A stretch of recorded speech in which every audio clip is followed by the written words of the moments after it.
বাংলাদেশের সীমান্তবর্তী একটি জেলা হচ্ছে নেত্রকোনা এবং সেই নেত্রকোনা জেলার অন্তর্গত নবন্ধ নামক একটি থানার অন্তর্গত একটি বাজারে হঠাৎ করে একদিন খুন হন একজন দোকানদার। সেই দোকানদার আবার তিনবারের চেয়ারম্যান, কিন্তু এলাকায় তিনি খুবই সৎ ব্যক্তি হিসেবে পরিচিত। তিনি একটি ফার্মেসির মাধ্যমে অর্থাৎ একটি ফার্মেসির ব্যবসার টাকা দিয়ে বা ইনকাম দিয়ে তিনি তার জীবিকা নির্বাহ করেন। বাজারে শত শত মানুষের সামনে কে বা কারা তাকে গুলি করে হত্যা করে ফেলে রেখে গেলেও কেউই আসলে বলতে চান না যে কে তাকে খুন করেছে। খুনিকে সবাই চিনলেও কেউ আসলে তার পরিচয় বলতে চান না। এরকম একটি সম্পূর্ণ সূত্রবিহীন খুনের তদন্ত করতে নামে নবন্ধ থানার ওসি অর্থাৎ অফিসার্স ইনচার্জ ওসি মিজান এবং তার সহকর্মীরা, কিন্তু কোনোভাবেই সে এই রহস্যের উদ্ঘাটন করতে পারছিল না, যার কারণে অনেকদিন ধরেই খুনিরা থেকে যাচ্ছিল ধরাছোঁয়ার বাইরে। ঠিক এমনই সময়ে নবন্ধ গ্রামের পাশ দিয়ে বয়ে চলা নদীর কিনারে ভেসে ওঠে এক যুবতীর লাশ এবং এই লাশটাকে খুঁজে পায় হচ্ছে দুজন নেশাখোর ব্যক্তি, যারা ওই নদীর পাড়ে নেশা করতে গিয়েছিল। কিন্তু সম্পূর্ণ অপরিচিত এই লাশটির পরিচয় কেউ শনাক্ত করতে সমর্থ হয় না। এই লাশের সাথে কোনোভাবে কি সম্পর্ক আছে চেয়ারম্যান হত্যাকাণ্ডের? ভরা বাজারে শত শত মানুষের সামনে গুলি করে একজন মানুষকে মেরে ফেলার পরও কেন সবাই বলছে যে কেউই খুনিকে দেখেনি? এই সময়ে ওই বাজার এবং তার এলাকায় কিছু ঘটনা ঘটে।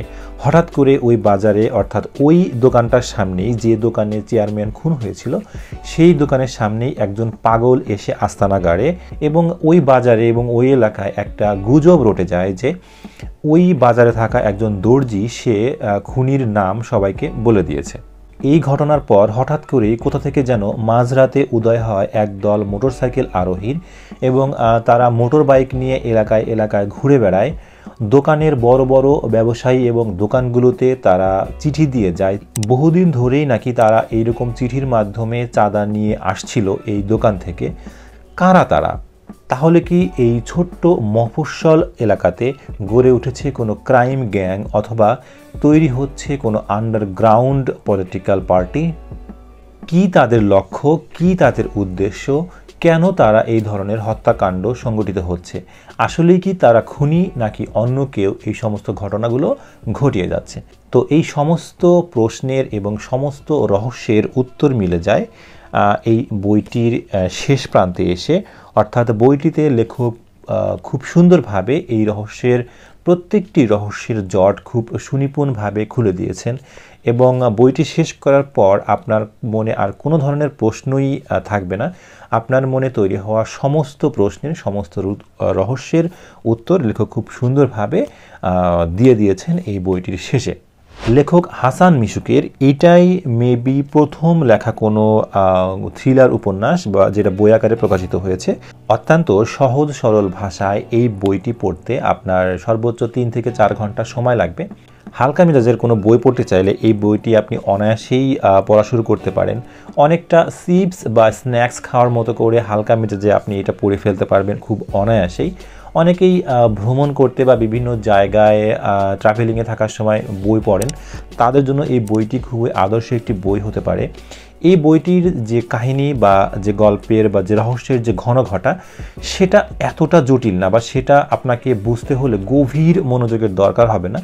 এরপর আসবো হচ্ছে এই বইটির প্রোডাকশন কোয়ালিটি নিয়ে। প্রোডাকশন কোয়ালিটি বলতে এই বইটির যে প্রচ্ছদ আপনারা দেখতে পাচ্ছেন, এটা খুবই উন্নত মানের একটি কাগজ দিয়ে তৈরি করা হয়েছে এবং প্রচ্ছদটার যে আউটলুক সেটা কিন্তু খুবই সুন্দর লাগছে। এছাড়াও এই বইটির যে বাইন্ডিং কোয়ালিটি এবং কাগজের যে মান, সেটি খুবই প্রিমিয়াম এবং খুবই সুন্দর। অনায়াসে এটা খুলে রেখে পড়া যায়, আপনার ধরে একদম খুব প্রেশার দিয়ে পড়তে হবে ব্যাপারটা এরকম না। এবং বইটি কিন্তু একটি ক্রাউন সাইজের বই, আপনারা দেখতেই পাচ্ছেন। 224 পৃষ্ঠার এই বইটির দাম রাখা হয়েছে 450 টাকা। যদিও এই বইগুলো 50% বা মাঝে মাঝে 45 বা 40% ছাড়ে বা ডিসকাউন্টে সেল করা হয়, তো সেই হিসেবে এটা আপনারা 220 টাকা থেকে 250 টাকার মধ্যে কিনতে পারবেন। বইটি প্রকাশিত হয়েছে মুদ্রণ শিল্প প্রকাশনী থেকে, এবং মুদ্রণ শিল্প প্রকাশনী থেকে মেবি প্রকাশিত এটি প্রথম বই।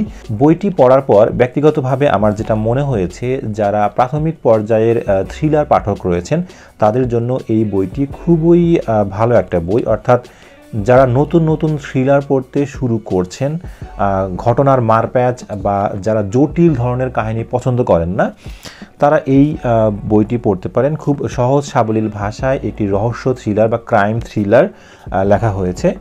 আর যারা অনেক ধরনের দেশি বিদেশি থ্রিলার পড়তে পড়তে অভ্যস্ত এবং যারা থ্রিলার ইন্ডাস্ট্রি সম্বন্ধে বা থ্রিলার বই সম্বন্ধে অনেক বেশি জানেন, তাদের কাছে হয়তো এই বইটা অতটা ভালো লাগবে না, অতটা স্পেশাল মনে হবে না। তবে যারা কিশোর পাঠক আছেন, তরুণ পাঠক আছেন, তাদের জন্য এই বইটি একটা আদর্শ বই হতে পারে। শহুরে গল্পের বাইরে যারা গ্রামীণ পটভূমিতে বা মফস্বল এলাকার পটভূমিতে লেখা কোনো থ্রিলার কাহিনী পড়তে চান, তাদের জন্য এটা একটা আদর্শ বই। তো আজকের মতো এই ভিডিওটি এ পর্যন্তই। পরবর্তীতে আরও কোনো বুক রিভিউ নিয়ে হাজির হব আপনাদের সামনে। সে পর্যন্ত অবশ্যই আপনারা ভালো থাকবেন, আর অবশ্যই এই ভিডিওতে একটি লাইক এবং কমেন্ট করতে ভুলবেন না। ভালো থাকবেন সবাই। আল্লাহ হাফেজ।